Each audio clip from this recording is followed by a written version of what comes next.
You're now watching Colorado State University's student-run campus television, Channel 25, weeknights from 8 to midnight.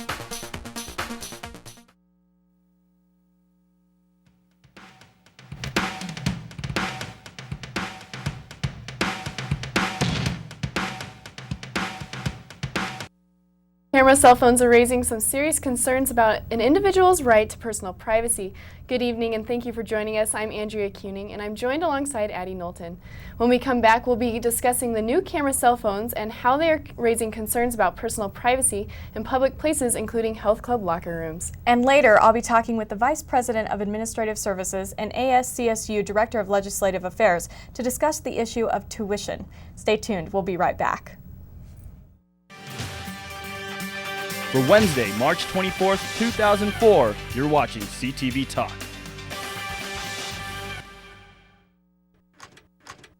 For some uses are pretty cool, like if you're going up in the mountains, you got your camera right there.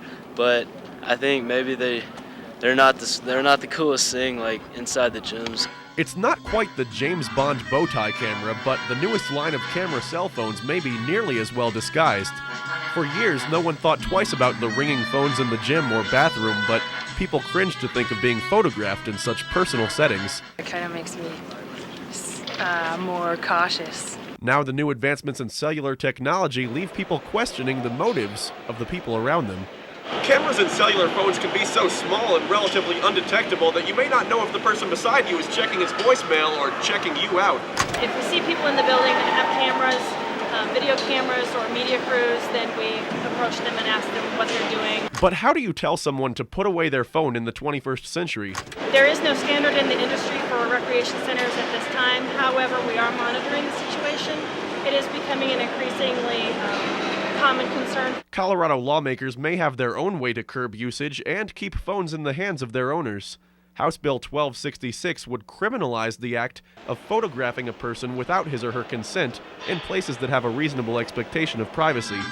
For now, America's favorite convenience may remain Colorado's favorite spy tool.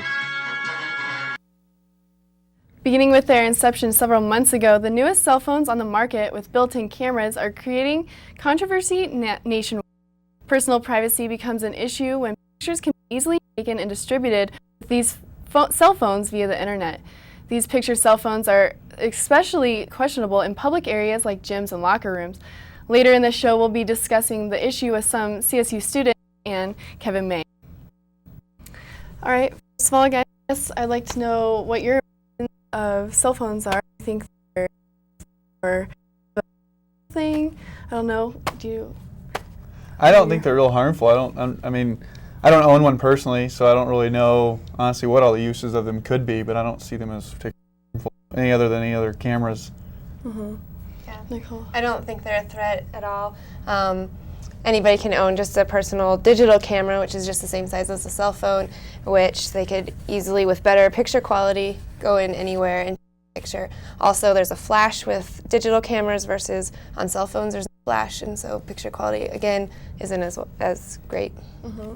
Have you seen any problems in the rec center with cell phones? We haven't had any issues at the rec center at all, actually. Very few people really use their phones in the building, to be honest. So you don't see a whole lot of people walk in with them anyway when they're coming to work out, have a good time. It's kind of like not the first thing on their mind, so we haven't had any issues at all. Okay. Do you think I know there have been some California and some Collins that are posting signs. Would that be an option at the rec center for you? Or we're just monitoring. Right now we're choosing to monitor the situation really closely to make sure that we don't have issues. Our policy right now with photos in general, whether it be a regular camera or a digital camera or a cell phone camera, is that basically we don't allow people to take any kind of pictures within the building without clearing it through us first, and we also require them to talk to the people they're taking the pictures of and make sure they don't have any problems with it. Mm-hmm. Even if CTV came over, basically you'd have coming and then talk to the patrons that you'd be filming to make sure they're okay with it. Mm-hmm. So our staff's always kind of monitoring that and looking, they're watching to make sure cameras aren't coming in. A lot of times we get students that visiting campus taking pictures, and that's fine. We just ask that they make sure that they talk to the people they might be taking a picture of to make sure they're okay with it. So we haven't had any issues at all. Mm-hmm. Is this Has this been a concern for you? Have you even thought about that this is a problem No, or anything? it would never even cross my mind until it came up in the paper the other day. And I just thought it would be a concern. It wouldn't deter me from working out or going to the gym. How do you feel about things like credit card theft, people taking shoplifting in stores? Do you think that's kind of a It could be problem? an Do you issue. think Honestly, I it's- wouldn't even have thought of it till you just brought it up. Yeah. I think up to the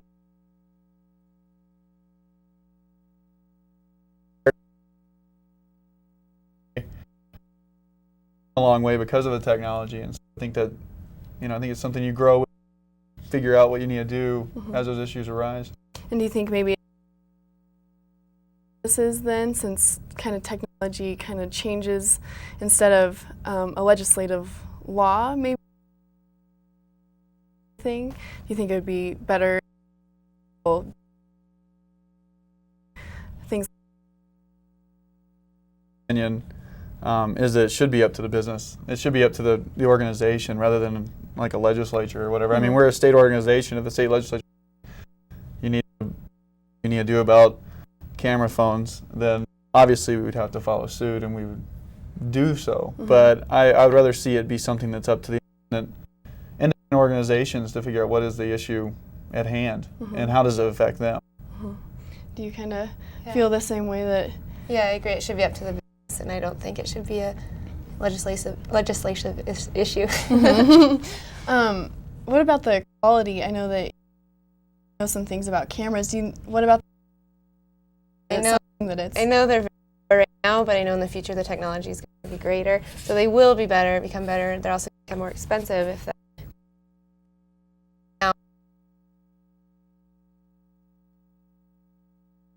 And also, again, with a flash, if you're going to be taking pictures in the locker room, for example, unless it's under a direct light, it's not going to turn out very well. Okay, great. All right, well, stay tuned because next, Addie will return with the Vice President of Budgets and Institutional Analysis to discuss tuition changes at CSU. From Colorado State University, you're watching CTV Talk with Addie Knowlton and Andrea Kuning.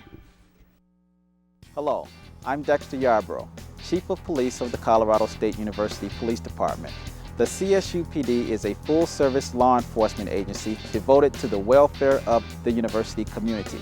We work hand-in-hand with our students, faculty, and staff to promote the educational and occupational experiences of all.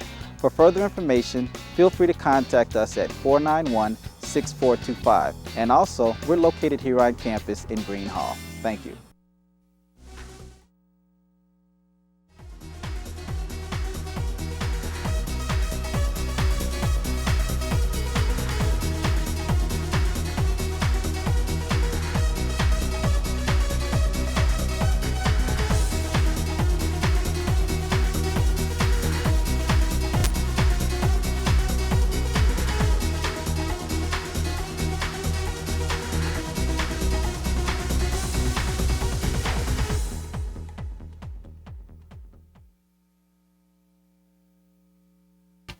Students making 11,000 bike trips a day. Bicycle safety is important on the CSU campus. CSU Bike Patrol officers work to maintain safety and regulate bicycle traffic. They need your help. Obey all posted signs. Make sure you have a light on your bike at night. Walk your bike in dismount zones. Yield to pedestrians at all times. By doing these things, you will be maintaining bicycle safety at CSU. For more information, call 491-6425.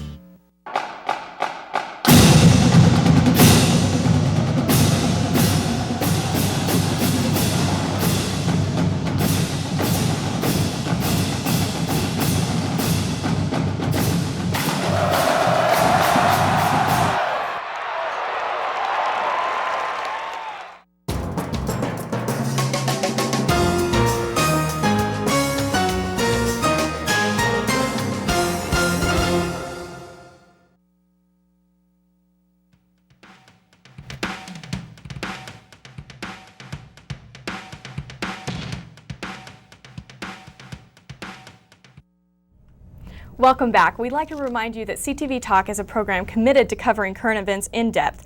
Tuition increases at Colorado State University have been on the minds of students, parents, professors, and administrators of the college recently. Due to state budget cuts to higher education, a tuition increase of 40% was proposed 2 weeks ago. But due to a cash out of tobacco settlement money and other state budget changes, the rise in tuition has dropped to a 1.1% increase. I'm joined now by Keith Ickes, who is the Associate Vice President of Administrative Services, and Ryan Michio, ASCSU Director of Legislative Affairs. Thank you so much for being with us this evening. First of all, I'd like just to ask Mr. Ickes, could you just generally explain the situation of tuition and the recent talk about all of the cuts and now the lack thereof? Sure. In Colorado, as a result of the Tabor Amendment in '92, tuition became a state issue instead of a campus or board issue, and that's because tuition is part of the overall revenue of the state and it's capped by the Tabor cap. So the legislature since '92 has had a role to play in how much our tuition could go up. We found, for example, over the period of '92 to 2002 that we went up about half the national rate at Colorado State. So it becomes a legislative issue. This particular year we're coming out of an economic downturn. Revenues are starting to build back up. The Tabor cap comes into play, and that means that for the coming year, they're already projecting Tabor tax refunds. Tuition will determine, in a way, how big that refund is. If our tuition goes up very much, the state will have to give back general tax money to the taxpayers. If they keep our tuition at a low rate, 1.1% is the official Denver Boulder Consumer Price Index increase. So in your opinion, do any changes need to be made to Tabor or Amendment 23? Well, we'd add the Gallagher Amendment to that as well. They're a combination. I think a lot of folks do believe that the three are a perfect storm, if you will, for tax issues and tax policies. Two of those amendments, Gallagher and 23, require us to spend more money for K-12. The Tabor cap says you have a limited amount of money that you can spend for anything.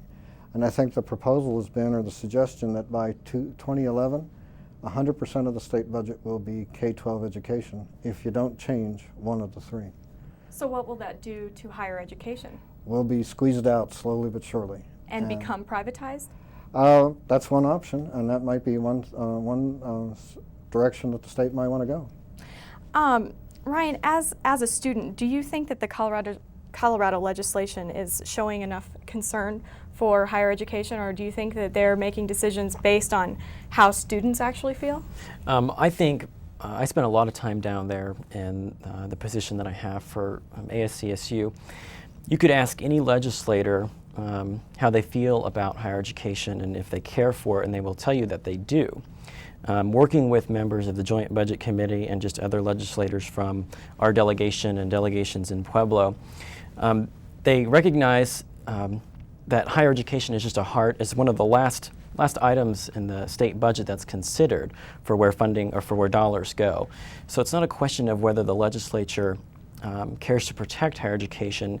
We're just getting into a situation now where we simply have no other choice but to cut from higher education. So that's a lot of what I see down at the legislature. And I'm hoping that in the next couple sessions that something is considered to change one of those three things that Keith just mentioned, Amendment 23, Gallagher, or Tabor. From a student's perspective, one of those things has to change in order to protect our tuition in the future. And how do you wish that they will change specifically? Well, there are lots of students that I work with at different universities who I've networked with in my time in office. And hopefully through talking to them, there can be some sort of coalition to lobby the state legislature to address those changes or address those concerns. And that's basically the best we can do right now. Okay. So Mr. Ickes, in your opinion, do you think it was a good idea to use the tobacco settlement money? Was that a good solution? That's an interesting question. I mean, I've deferred on this in the past. The legislature has a lot of difficult issues that they're facing, and they're locked. Their hands are tied, as Ryan has indicated. Their hands are tied in so many ways. So I think in some respects they're looking for an out, and securitizing tobacco and paying it off right now is an out. As a budgeting person, I like to look for long-term solutions, not short-term solutions. Buying it out is a short-term solution. It's not a long-term solving the problem. But I also understand that it's a political process. I mean, part of the process is some members of the legislature would like to fix Amendment 23. Some would like to fix Tabor, change. And the two of those groups are going to fight each other. And the result may be that they can't come to any solution. And in that case, we're faced with, do you buy it out or do you take enormous cuts in higher education? Maybe buying it out's the best we can do. So besides the tobacco settlement, Tabor, and Amendment 23, are there any other solutions that you can see? Not in Colorado. I think we're pretty well locked in. I think that's it. If we don't solve the problem systematically, we at best will find temporary fixes, and otherwise the die is cast, I think. So we're okay for this coming year. We're going to have a 1.1 tuition increase for the next fiscal year, correct? The Joint Budget Committee just made a recommendation to the legislature for a 1.1 inflation increase. And going into the long bill process, starting actually this next Monday, the long bill will be introduced, which is basically the bill that the Joint Budget Committee endorses, which is the whole state budget, department by department. So going into the long bill process, they've already recommended a 1.1 increase. So how will that affect students next year?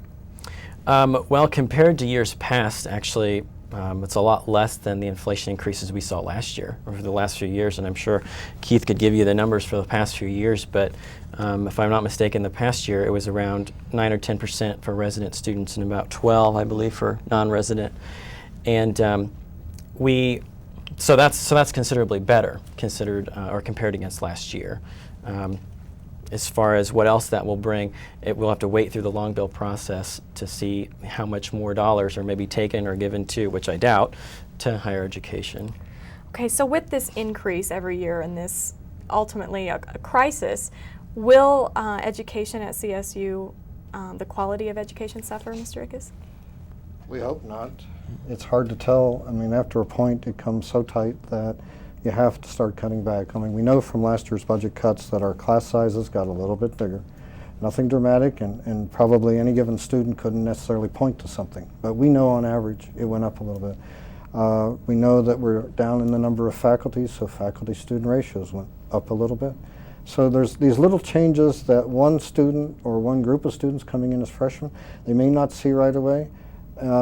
Students 4 years, 5 years later, they're going to know a different kind of campus than somebody did in the 4 years before. So there are going to be changes that will be made. We'll have to adjust to accommodate that. We hope it doesn't affect quality, but at some point it comes down to the fact that dollars and quality do get tied together at some level. And I think over time, if it doesn't change and we don't find a way to fund it adequately, whether that's tuition or tuition and state support both, it will see some decrease. Do you anticipate a drop in enrollment as well? I don't, and I don't for a couple of reasons. Citizens of Colorado want to send their sons and daughters to the best education they can find for them. They want to send it to the most economical education that's of high quality that they can find. And when you look at Colorado, your options are limited. In a public education, if you want that full college experience, if you want the Big Ten, the big time sports and the whole campus environment, you have Boulder and you have CSU.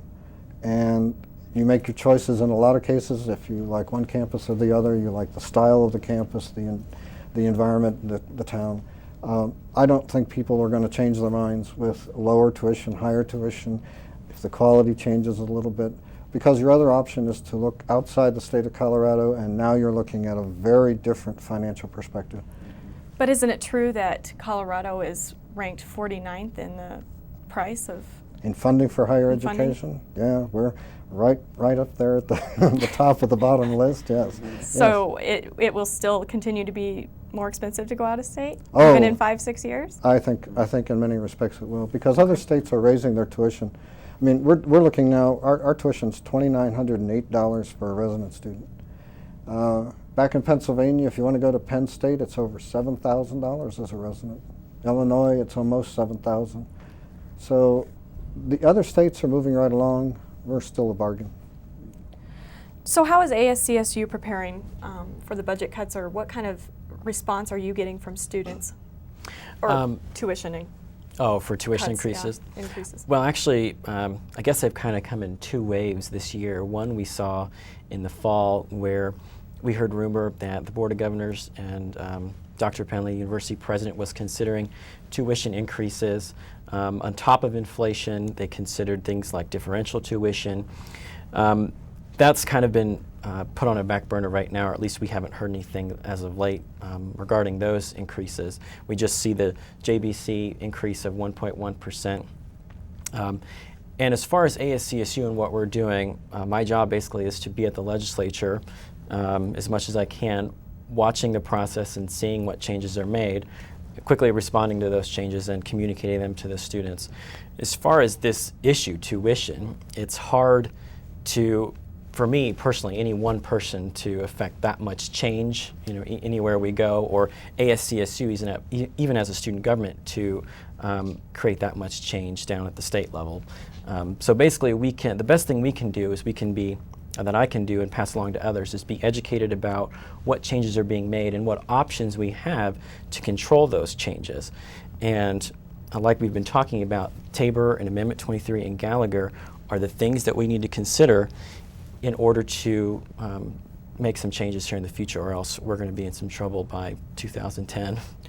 You mentioned something about possibly lobbying at the state legislature. Is that something that ASCSU is looking into doing? Well, we do that. I do that as it is. That's basically my job. I serve as a lobbyist for the student body here. We pair up with a professional lobbying firm in Denver that works for the students. And between me and them, we are down at the Capitol covering those issues and expressing how the students feel about those different issues. The other thing I mentioned with other students at different campuses, that's something I'm hoping to put in place for next year. We are only, in school for a couple more months as it is, so it'd be hard. And the legislature, the legislature gets out May 7th, so there's only so much more time to change anything this year, or this session rather. So Mr. Ickes, I'll go back to you, and I know that we spoke last semester on a show about diversity at CSU. Mm-hmm. How do you think tuition increases will affect the diversity here? The diversity of the campus? I don't think it will in a fundamental way. I think the institution has committed to providing its own financial aid. The state still, at least the last legislative JBC proposal, would have kept financial aid in place. So I think there's some financial aid processes in place for low-income students. Not as much as we might like, but we do what we can to make that happen. In terms of ethnic and racial diversity, I think the president's committed strongly to maintaining that diversity, to attracting the best and brightest in the state of all races, and wanting to go after students who are going to be successful. So I don't think we'll see much change. I hope what we'll see is an increase. Okay. Thank you both so much for joining us. We'll return in just a moment. The Laurie Student Center is the place to be. It's the place for taking care of business and the place to buy and sell textbooks. It's the place for staying connected, student organizations, leadership programs, and more, all right here. It's the place to eat. It's the place for entertainment. There's always something happening at the LSC. Movies, art exhibits, and special performances. Check it out online.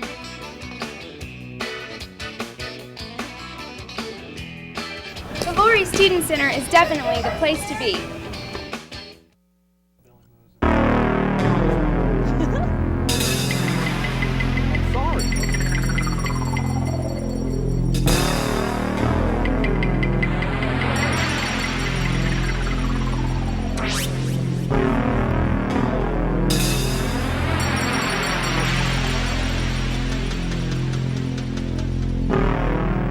Call the Center for Drug and Alcohol Prevention and the Center for Health Promotion and quit gambling with your life.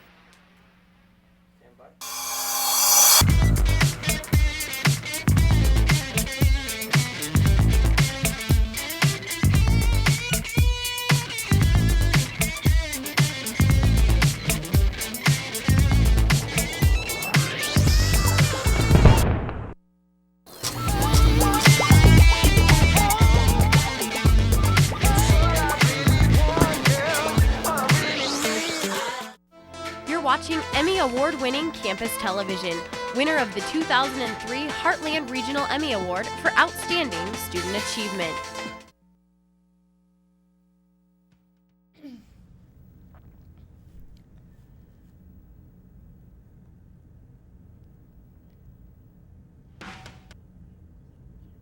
I'd like to thank our guests this evening. They've certainly made for some interesting conversation. If you have any questions, comments, concerns, or would like to be a guest on our show, please email us at contactctvtalk@hotmail.com. Thanks for joining us. Stay tuned and on to Channel 25 for all the latest news, sports, entertainment. Good night.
Classifieds, how may I help you?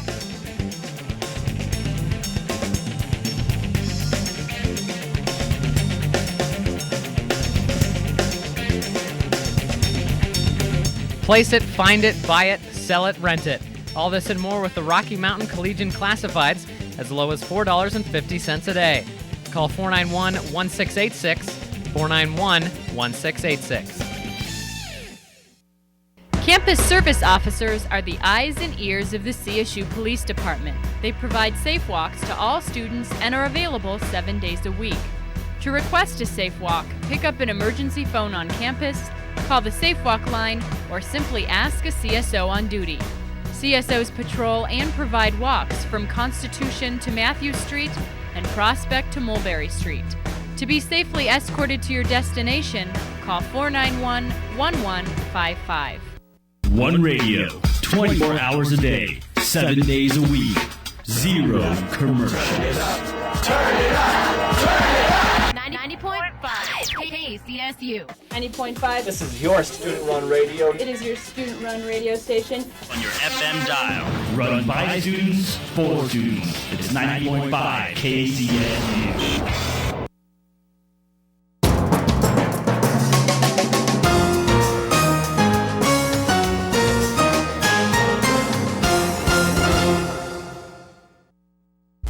For news, sports, and entertainment, you're watching Campus Television, Channel 25, weeknights from 8 to midnight.